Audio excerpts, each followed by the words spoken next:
Am I the asshole for only talking to my DIL in a group chat that my son is a part of? Edit. I have sent screenshots before. He claims they are not on her phone, so I am making it up. I think she just deleted them or so something. I will call my DIL Ashley. Ashley is horrible at responding to text and invites. It is very frustrating, and it has caused many issues. I don't know if she is just forgetting to respond or just doesn't care overall. The main issue is I will text her to invite her somewhere, and then she doesn't respond. We go do the event, and then I get shit for not inviting her. I do invite her, she just doesn't respond. At the beginning I thought I had the wrong number, but that is not the case. The big issue happened at Christmas. The girls in the family were all invited to go a ski resort. It was a single night trip. She was in the group chat, and I personally texted her. She never responded. We went on the trip, and people posted online. I got a pissed off call from my son about not inviting her. I told him I did, and he didn't believe me. They refused to come to Christmas if I didn't apologize. I didn't apologize since I did invite her. After that I have been sending every single invite, only been 2 so far, in a group chat that my son has been in.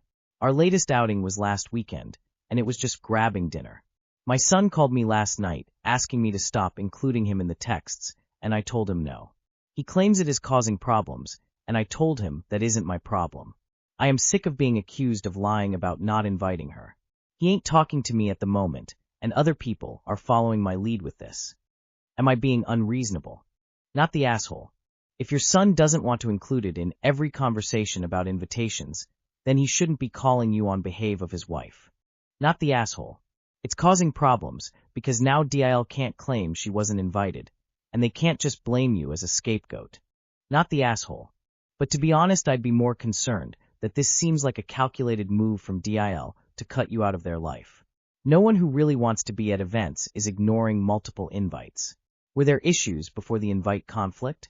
Am I the asshole for lying about stealing my passport? I, 22F, have a very strict dad, 44M, that has a very strong aversion to women traveling alone. Because of this he's always kept my passport, but one day I decided I had enough, and sneakily stole his keys to open up his safe, where he has lots of different important documents. I took my passport and closed the safe again, as if nobody was there. Fast forward, he calls me today to calmly ask me about whether I took my passport. I played dumb and said no. He kept pressing about, but since I've already lied, I decided to dig my grave. He doesn't believe me and stressed that he needed to know if I took it, so he won't need to worry about other possibilities. I still lied and said no, and he told me that what I've done with my passport is between me and God. Yeah, he's religious, and that all my lies will be exposed.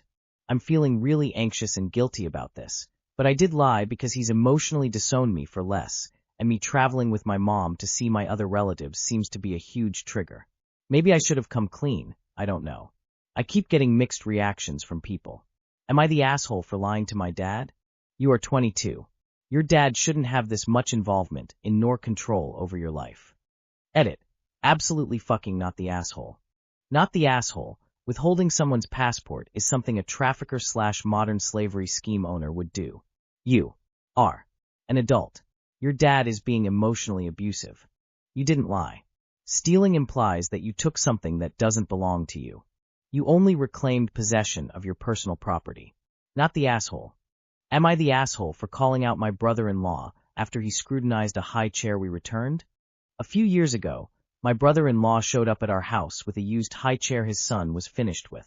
It wasn't described as a loan. He just gave it to us. Our daughter is now almost 3 and has used it daily since she was about 5 months old. He's now expecting another baby and asked for the high chair back. Our daughter still uses a high chair, but we agreed to return it. As it had been used daily for over 2 years, I didn't want to hand it back without making sure it was in good condition. At one point I mentioned buying a new replacement to avoid awkwardness, and he immediately told us which shop had it on sale. He later referenced again that buying new would have made sense given the daily use. I decided to try thoroughly clean the original chair before committing to buying a new replacement.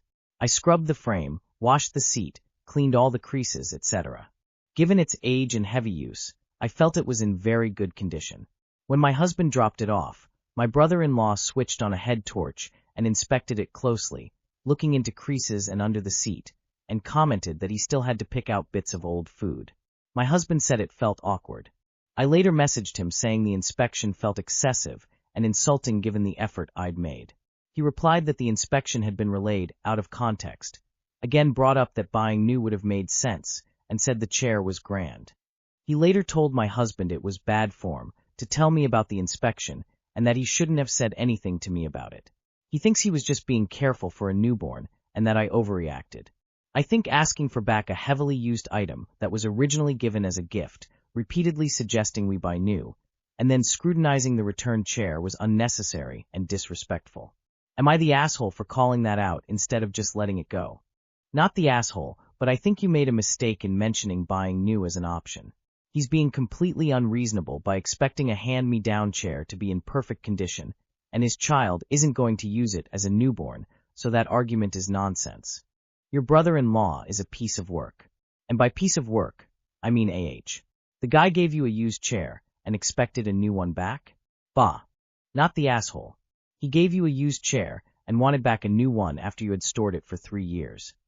It's okay for him to inspect it and decide he'd rather a new one, but to insinuate you owe him one is stupid.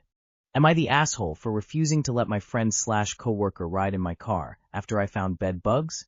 I, 24F, have been giving my friend/coworker, mid-30s, rides to and from work for the past few months. I'll call them M. M doesn't have a vehicle due to medical reasons, and since we work the same shifts, it hasn't been a huge inconvenience for me to pick them up. A few days ago, M went home early from work because they weren't feeling well. The next day, I found out from someone else that the real reason they went home was because bed bugs were found actively crawling on them at work. I was obviously alarmed, so I confronted M about it. They denied it and said they didn't have bed bugs. I was feeling uneasy, so I asked if I could text their roommate just to ease my mind. M agreed. Their roommate responded and confirmed that yes, they currently have bed bugs in their home. At that point I was panicking. I checked my car and found 2 bed bugs on my passenger seat, the same seat M sits in every day. I immediately sprayed and treated my entire car with bed bug spray and essentially fumigated it. It was stressful and honestly disgusting. I told M that until they could at least admit there's an issue or apologize for not telling me, they would not be riding in my car. I don't feel comfortable risking bringing an infestation into my own home. They blew up at me and said they never gave me bed bugs and that I'm overreacting. Now I'm being treated like I'm cruel for cutting off rides when they don't have a car. I feel bad because I know transportation is hard for them, but I also feel like this is a basic health and hygiene boundary. So, am I the asshole? Not the asshole. Oh God, no, don't let that person back into your car ever. They're an untrustworthy liar who's happy to expose everyone else in their life to the horror of bed bugs. Not the asshole. Don't give them a ride ever again. Check yourself for bites. Imagine having to do what you did to your car, but to an entire house. How many bedrooms and bathrooms? Plus kitchen, living room, dining room, garage, etc. Not the asshole. Holy hell, ya nope. They were an asshole for not proactively telling you, and an even bigger asshole FO lying when you asked.